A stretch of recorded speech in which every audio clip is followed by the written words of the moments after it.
that's a very long story, I don't know. But I can say that I had the opportunity to have exposure in my life of ups and downs, of various different business, going through the different cycles, business cycles.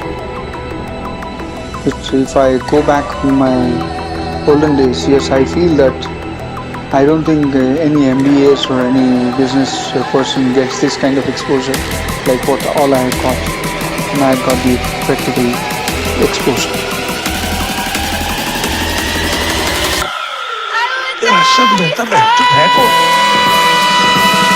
All my life I was told I was never nothing special. I don't need to be reminded of it every other second, especially when all my self-esteem's already shot to hell. I'm falling helplessly, I'm embarrassed. I don't want no one else to see, cause I feel like I'm a piece of shit every time she yells at me. Selflessly, it definitely doesn't help that she makes me feel like I'm proud and going to heaven, but makes life a living hell for me. She does that thing with her lip, now she's melting me.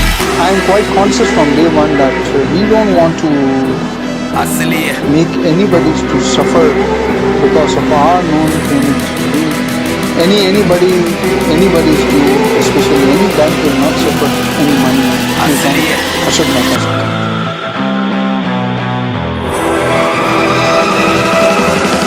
तो इंसान अकेला कितना खाएगा, जिनके सपने तूने तोड़े सपनों में सताएगा।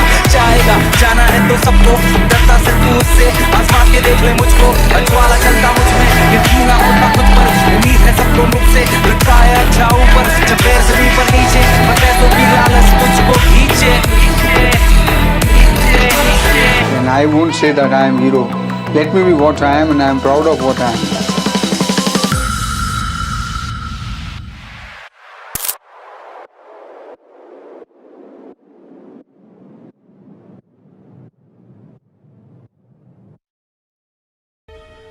मेरे कांकेर के भाइयों बहनों, मुझे बताइए कि हमारी चोरी किया हुआ पैसा वापस आना चाहिए कि नहीं आना चाहिए? ये काला धन वापस आना चाहिए? ये चोर लुटेरों से एक एक रुपया वापस लेना चाहिए? इस रुपयों पर जनता का अधिकार है कि नहीं है? ये रुपया जनता के काम आना चाहिए? अरे एक बार ये जो चोर लुटेरों के पैसे विदेशी बैंकों में जमा है ना, उतने भी हम रुपये ले आए ना, तो भी हिंदुस्तान के एक एक गरीब आदमी को मुफ्त में 15-20 लाख रुपए यूं ही मिल जाएगा। कितने रुपये? हम मोदी जी को लाने वाले हैं, अच्छे दिन आने वाले हैं, अच्छे दिन आने वाले हैं। भारत के भाग्य विधाता, मतदाता भाइयों एवं बहनों, आप सबको नरेंद्र मोदी के नमस्कार। आपका वोट सिर्फ किसी को पराजित करने के लिए नहीं है, आपका वोट भारत के भाग्य को बदलने के लिए है। लोकतंत्र की मांग है, हम जाति बिरादरी से ऊपर उठे, संप्रदायवाद से ऊपर उठे, सबका साथ सबका विकास। और मैं कहता हूं, आपने शासक बहुत देख लिए, एक बार एक सेवक को आजमा करके देखिए। मैं आज हिंदुस्तान के हर गली मोहल्ले में हर मतदाता से मैं खुद के लिए वोट मांगने आया हूं कि आप कमल के निशान पर बटन दबाइए। आपका वोट सीधा सीधा मुझे मिलने वाला है और मैं आपको भरोसा देने आया हूं कि मैं आपके सपनों को पूरा करने में कोई कसर नहीं छोड़ूंगा। फिर एक बार आपको मैं मतदान करने के लिए प्रार्थना करता हूं। लोकतंत्र विजयी हो, भारत विजयी हो, भारत माता की जय। अब की बार मोदी सरकार।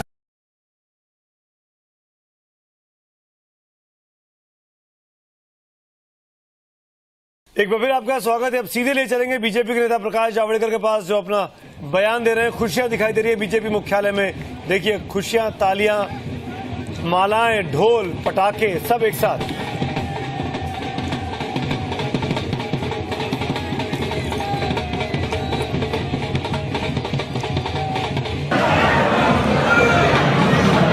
वाणी जी, बीजेपी मुख्यालय से शोर शराबा, पटाखे हमको सुनाई दे रहे हैं और यहाँ तक की खबर मेरे पास डॉक्टर हर्षवर्धन भी अपनी सीट लगभग जीत चुके हैं चांदनी चौक में।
आज की रात्रि को 12 बजे से वर्तमान में जारी 500 रुपए और 1000 रुपए के करेंसी नोट लीगल टेंडर नहीं रहेंगे।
बहुत दिक्कत का सामना करना पड़ रहा है। लोगों को 2-2 घंटे लाइन लगाने पड़ रही हैं। फिर भी लोगों के नोट एक्सचेंज नहीं हो पा रहे हैं। हमें अपना ही पैसा वापस करने के लिए, एक्सचेंज करने के लिए इतना लंबा प्रोसेस करना पड़ रहा है। ये काम करने से पहले जो एक टोल फ्री नंबर अगर होता, लोगों को जानकारी जो चाहिए उसके लिए टोल फ्री नंबर जरूरी था, ताकि जिससे लोग को जानकारी चाहिए उसे लाइन में ना लगना पड़े।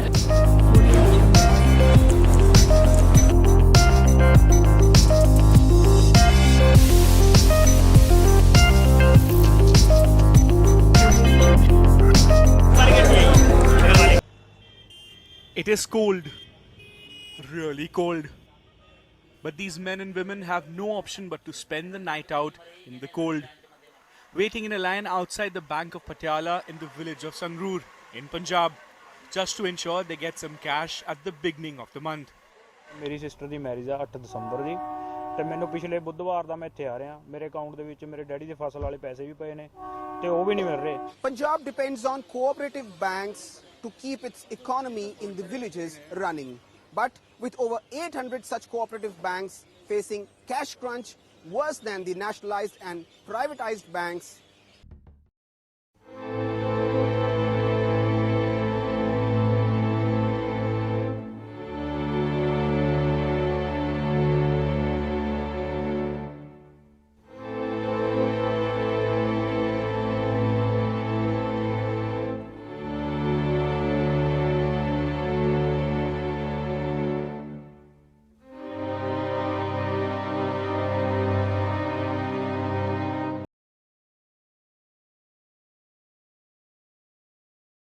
मित्रों, मैं बचपन में रेल के डिब्बे में चाय बेचता था।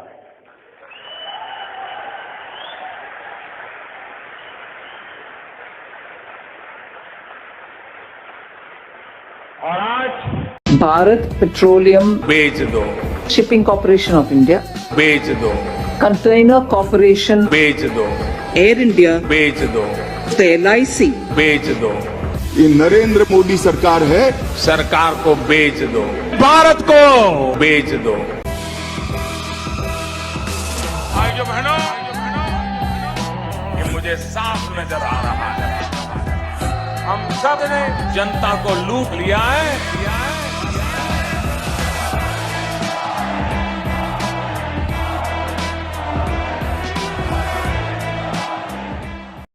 आज रात 12 बजे से पूरे देश में, ध्यान से सुनिए, पूरे देश में आज रात 12 बजे से संपूर्ण देश में संपूर्ण लॉकडाउन होने जा रहा है। हिंदुस्तान को बचाने के लिए, हिंदुस्तान के हर नागरिक को बचाने के लिए, आपको बचाने के लिए, आपके परिवार को बचाने के लिए आज रात 12 बजे से घरों से बाहर निकलने पर पूरी तरह पाबंदी लगाई जा रही है।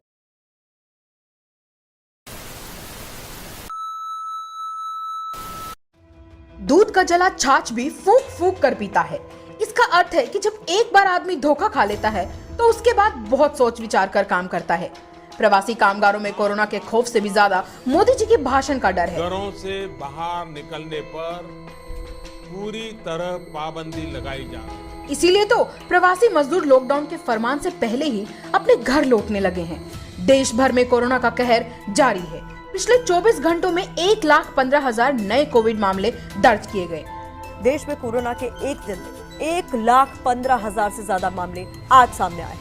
कई राज्य पहले ही नाइट कर्फ्यू लगा चुके हैं और इसके चलते प्रवासी कामगार लॉकडाउन होने की संभावना के डर से फिर बिहार लौटने लगे और रेलवे स्टेशन, बस स्टैंड पर भारी भीड़ दिख रही है, क्योंकि वे जानते हैं कि पीएम मोदी बिना किसी परामर्श, बिना पूर्व सूचना दिए कोई भी गलत निर्णय लेने में सक्षम है। प्रधानमंत्री नरेंद्र मोदी ने लॉकडाउन लगाने से पहले लोगों को सिर्फ 4 घंटे का नोटिस दिया। 2020 8 बजे वाले लॉकडाउन के दुष्प्रभाव को कौन भूल सकता है, जब करोड़ों प्रवासी श्रमिकों को नंगे पांव, भूखे पेट, बच्चों को पीठ पर लादे हुए घर वापस लौटना पड़ा, वो भी बिना किसी सरकारी मदद के। अनुमान है कि लॉकडाउन के पहले महीने में ही 12 करोड़ प्रवासी श्रमिकों को अपनी नौकरी से हाथ धोना पड़ा था और लगभग 300 से अधिक ने अपनी जान भी गंवा दी थी। कोरोना वायरस की पहली लहर ने भारत में उतना विनाश नहीं किया था जितना कि मोदी द्वारा घोषित तालाबंदी से हुआ। तो क्यों प्रवासी मजदूरों को एक और तालाबंदी का डर नहीं होगा, जबकि कोरोना वायरस के मामले देश में रोज नए रिकॉर्ड बना रहे हैं और मोदी हाथ पर हाथ धरे बैठे हैं। सुझाव देने को हम बहुत तैयार हैं और हम हर बार सुझाव देते हैं, लेकिन 8 साल से झुंझुना बजाने तो मोदी जी भी नहीं सत्ता में बिठाए गए थे कि वो झुंझुना बजाएंगे और हम सुझाव देते रहें। जब हम सत्ता में आएंगे तो हम कर देंगे, लेकिन सुझाव हमने लगातार दिए। हमने कहा था कि पैदल मजदूरों को मत चलाइए, हमने कहा था एकदम से लॉकडाउन लगाकर लोगों की आय खत्म हो जाएगी, वो मत कीजिए। हमने कहा था चिलमिलाती धूप में लोग मरने लगेंगे, मत चलाइए, लेकिन इन्होंने लाखों मजदूरों को चलाया। हमने कहा था कोविड के लिए प्रिपेयर रहिए। फरवरी में सबसे पहले राहुल गांधी जी ने कहा था सुनामी आने वाली है, तब मोदी जी मध्य प्रदेश की चुनी हुई सरकार गिरा रहे थे और नमस्ते ट्रंप करा रहे थे, दीदी और दीदी कर रहे थे। जब वैक्सीन बनाना चाहिए था देश में, हमने सुझाव बहुत दिए, सुझाव सुनने वालों ने सुझाव नहीं सुने।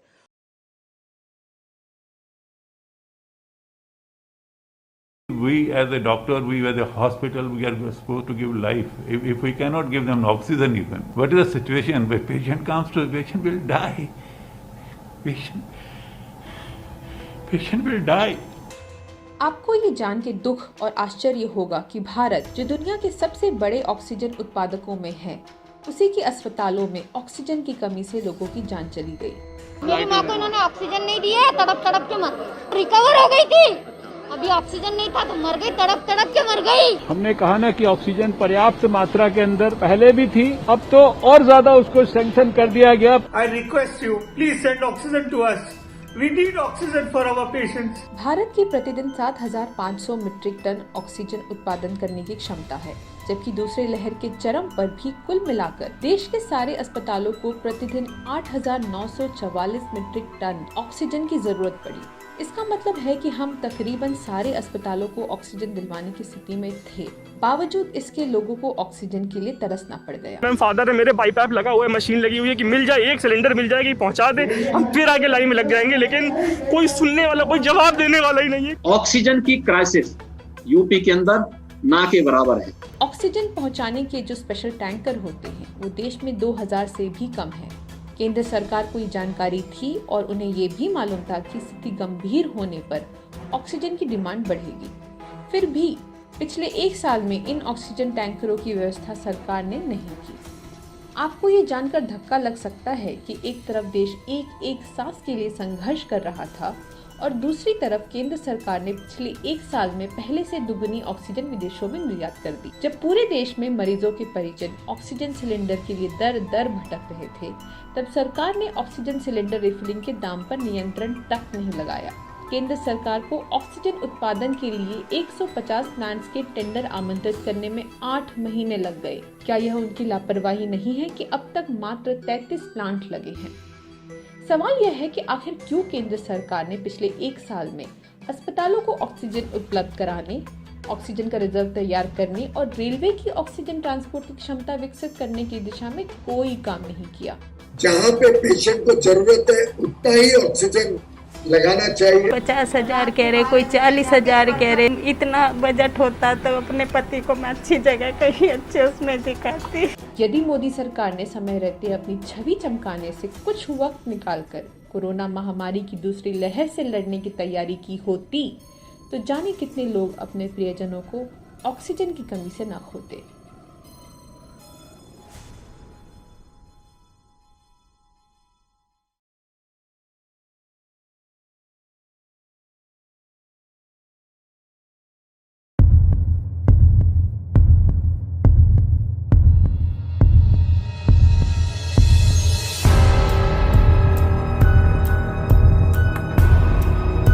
मेरा तो मंत्र है, न खाऊंगा न खाने दूंगा।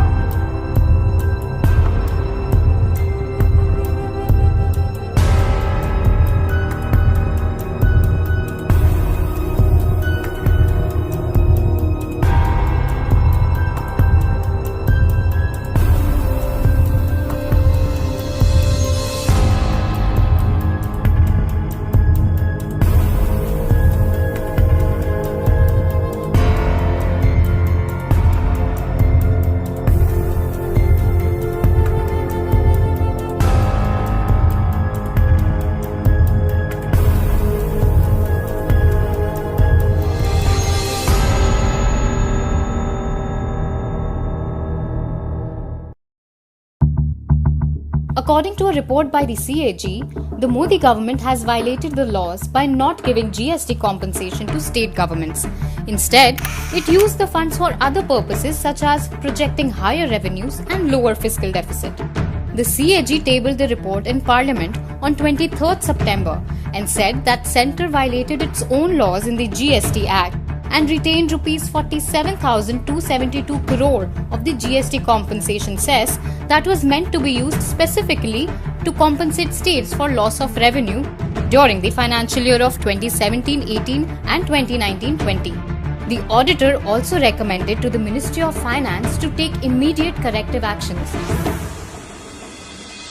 The state government have been pleading with the central government to release the GST compensation amount to tackle the ongoing pandemic and financial crisis. But the Modi government has turned a blind eye and a deaf ear towards the demands of the states. And this is not the first time Modi government has taken advantage of the pandemic to swell their own coffers. PM Cares Fund, PPE scam, ventilator scam, taking loans from China during clashes and charging migrant laborers for train tickets are just some of the other instances where PM Modi cheated India.